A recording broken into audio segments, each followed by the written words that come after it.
Dan saya selalu berkata sama istri, kalau saya mati itu pun karena saya bersama Al-Quran. Wallahi jamaah sekalian, yang bersama Al-Quran tidak akan merugi. Berkah rizkinya, berkah umurnya, terjamin kebahagiaan. Allah subhanahu wa ta'ala hanya minta satu, berkenan bersama Al-Quran di dunia. Apa yang kita dapat? Apa yang akan dibalas? Akan Al-Quran temani kita di dunia, akan temani kita saat sakratul maut, akan temani kita di kuburan membela kita, akan menemani kita saat kita dibangkit oleh Allah, akan menemani kita saat hisab, akan menemani kita saat berjalan di atas sirat yang sangat tipis dan panjang, bahkan tajam jalanannya. Begitu sampai ke surga, apakah Al-Quran melepas? Tidak akan melepas. Al-Quran masih berkenan, padahal kita hanya cuma sekali berteman sama Al-Quran di dunia. Dia begitu luar biasa panjangnya bertemanan sama kita sampai ke surga. Kan kula nu syukur deh bapak-bapak kula. Bapak kula mboten ate susah. HP kapundhut e guyon. Bapak nu HP kapundhut ku cek guyon. Mesti guyone perkara ngono. Ya jenenge ning dunya sing ngurusi pangeran kok aku mati sing ngurusi pangeran. Ridakno anak saku husnul khotimah ya sewante. Bangun nggih ngoten, bangun niku badhe kapundhut niku teng sarang wis seneng banget. Ketok seneng badhe haji. Ketok. Bahkan ada santri yang disuruh mendoain sebelum berangkat. Dengan aku, yes mati ini Mekah. Awalnya itu sudah kayak terencana. Saya itu tahu betul, saya beberapa hari sering kepanggil. Kan. Jadi uang itu, ini sisi lain yang mungkin jarang diekspos di publik. Beberapa uang itu dititipkan Gus Bagus, putra Barbe Bahmud. Dawe beliau, bab dua ini nak aku teko balenon nah aku ora teko bagi dengan bocah-bocah. Beberapa hal yang terkait keluarga itu kan ya sudah seperti itu, kayak semuanya terjadi. Beliau sering cerita nak Mbah Kabulut Dino Selasa. Yang saya kenang itu guyone beliau gini. Guyone ku apik kabeh.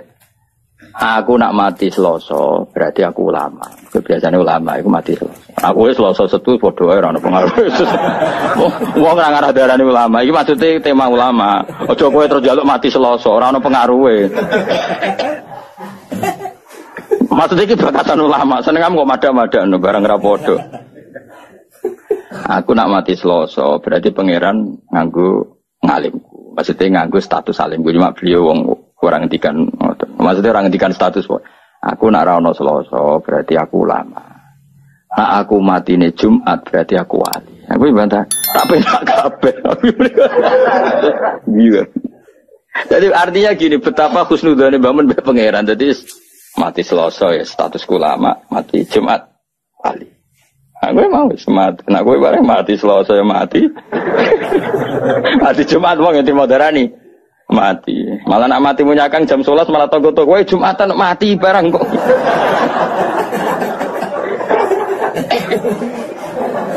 Jadi semua ora jelas iki koyo kowe ini penak malah. Mati ya mati wae maksudnya. Lho kula tenan, kula niku setiap maca Said Abdul Al-Haddad itu mesti eling yai karena zaman itu sebelum beliau wafat, Said Abdul kabudute kan Selasa. Said Abdul Al-Haddad sing masyhur kutub itu kabudute dino Selasa. Mergo Allah gawe gunung itu Selasa. Allah gawe gunung Selasa terus beberapa ulama kabudute napa? Selasa. Mereka ulama ibarat napa? Jadi itu Mbah Mun termasuk Mbah Lukman kadang kabudute Selasa. Tapi beberapa keluargane Mbah Mun kata-kata Jumat. Jadi keluarga besar Mbah Mun mboten Jumat. Selasa. Anak kula ora milih dina gara-gara apa anut kowe wis. Pokoke anut kowe mati ya mati wae ora usah ribet apa. Gak usah ribet. Jadi orang-orang gitu bapaknya, bapak kabundut itu tertib beli beras dulu buahnya, terus marani kula teng Jogja kan boyong. 1 bulan apa 2 bulan bapak mriki ini marani kula kan boyong sampai sowan Pak Zeni dahlan pamit no kula boyong. Jadi matine wong pilihane pangeran ku tertib. Kula ditukokno tanah. Nggih omah sing kula ngene sakniki tanahe sing tumbas sifat. Sik sempat tumbas watu bangunan, watu pondasi. Bertakoki tangga-tangga ndamel napa iki? Kayak nomah bahak. Rumah sing kula ngene watu pondasi ini cek tumbasane bapak termasuk beberapa pintu. Pintu niku sing ndamel niku sifat. Ini pamit ya. Ya rileks ya santai ora tau bakas kapundhut tapi. Ngoten terus kapundhut. Ora kaya kowe mati bludas gak jelas. Awas kena mati ngono, gak keren apa? Wingi cek ketok kok saiki mati. Kenangane tanggane mau ngono tok. Gak tertib blas ya. Maksudnya zaman ning donya ra tertib kok kegawa nganti mati kuwi cek ora tertib. Imam Ghazali lho keren. Mulang fikih terus, sepuh-sepuh mulang tasawuf. Nah, hari sing ape kabudut itu Kemis, iku maro pasar cara Indonesia pasar. Tuku kafan. Dikek nadi jenenge Masjidin. Cung iki kafan. Nggih Kak, tak pikir apa kafan tidak terus subuh. Bersubuh terus wiridane iku lucu. Biasanya kan umumnya wiridan kan muni subhanallah alhamdulillah ini gak wiridan ya Allah. Arido bil intikal ila multika wa ila jarika mun Gusti kula mun ridho balik teng jenengan ridho terus kabundut. Jadi adik jadi oleh gak tekan kafan mbok tuku dhewe. Lha iku sing lucu saking kabundut Imam Ghazali itu. Dulu kan dia ada WA anak kaya Mustafa itu serawali di WA barang. Utawa wis medun misalnya tetep wali wis medun. Nak roken wis medun suwi duwe WA-ne lho. Duwe WA-ne luwe apa? Suwi. Iku kanca-kancane Imam Ghazali, iku cara Imam Ghazali kan kabutune ning tos-tos iku nderek Iran saniki. Tapi coba arane Imam Ghazali Syiah, mboten riyen dhisik ahli sunnah to. Tos niku.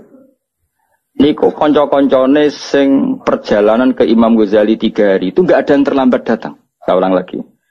Jadi misalnya kamu di Imam Ghazali Senin gitu, atau Jumat teman. Kanca-kancane sing ke beliau harus 3 hari itu enggak ada yang terlambat. Imam Ghazali di antara pesannya dengan adike, saya jangan sholatin kecuali datang orang ini. Kalau nyebut si A, si B, itu wali-wali kutub, orang ini. Wah dia mikir, waduh itu kan antar negara apa? Ulama itu kan antar negara. Tapi tenan, waya Imam Ghazali setelah lucu nenek tekane yo pas siap disolati. Berarti kafani disolati mereka datang. Mereka cari bareng teko. Lah jenengan kok metu. Tolong dino wingi pamit aku wong iki. Repot so wali-wali kacau ya. Kacau tenan. Orang gue ayo sopo. Yakin apa niru ya. Ngapa riset tadi. Koyo kan. Iso ngono, ora ngarah sebetulnya serang arah. Jadi ya santai. Oh ya, pemenang Rasulullah Sallallahu Alaihi Wasallam, Mas Nabi malah luwih tertib meneh sampai. Malaikat konten-tenan, ora Kanjeng Nabi gak kondang tapi.